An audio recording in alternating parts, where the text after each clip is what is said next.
আপনারা হোয়াটসঅ্যাপে কাউকে ভিডিও কল করতে পারছেন না এবং হোয়াটসঅ্যাপে কাউকে ভিডিও কল করতে গেলে এই সমস্যাটি দেখা দিচ্ছে।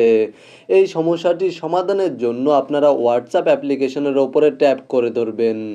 তাহলে আপনারা এখানে আই বা অ্যাপ ইনফো বাটন পেয়ে যাবেন, জাস্ট এখানে ক্লিক করে দিবেন।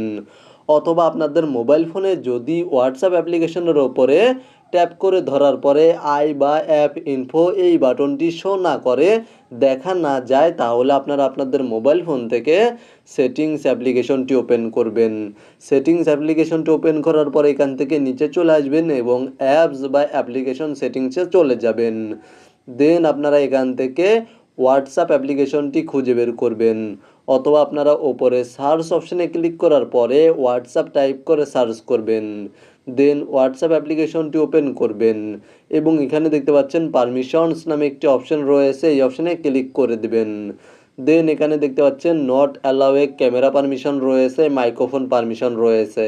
আপনাদেরও যদি not allow A camera permission থাকে তাহলে এখানে ক্লিক করে দিবেন এবং এখান থেকে পারমিশন অ্যালাউ করে দিবেন। দেন এখান থেকে ব্যাক করে দিবেন এবং মাইক্রোফোন পারমিশনটিও যদি নট অ্যালাউ করা থাকে তাহলে মাইক্রোফোনে ক্লিক করে দিবেন এবং মাইক্রোফোন পারমিশনটিও এখান থেকে অ্যালাউ করে দিবেন।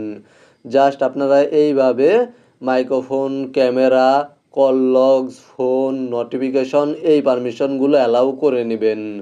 অ্যালাউ করার পরে আপনারা হোয়াটসঅ্যাপে চলে যাবেন এবং হোয়াটসঅ্যাপে যাওয়ার পরে যদি কাউকে ভিডিও কল দেন, দেখতে পাবেন ভিডিও কলটি সেন্ড হয়ে গিয়েছে বা ভিডিও কল যাচ্ছে। মূলত আপনারা ভিডিওতে দেখানো এই প্রসেসগুলি ফলো করলে সমাধান পেয়ে যাবেন। ভিডিওটি দেখে উপকৃত হয়ে থাকলে অবশ্যই কমেন্টে জানাবেন।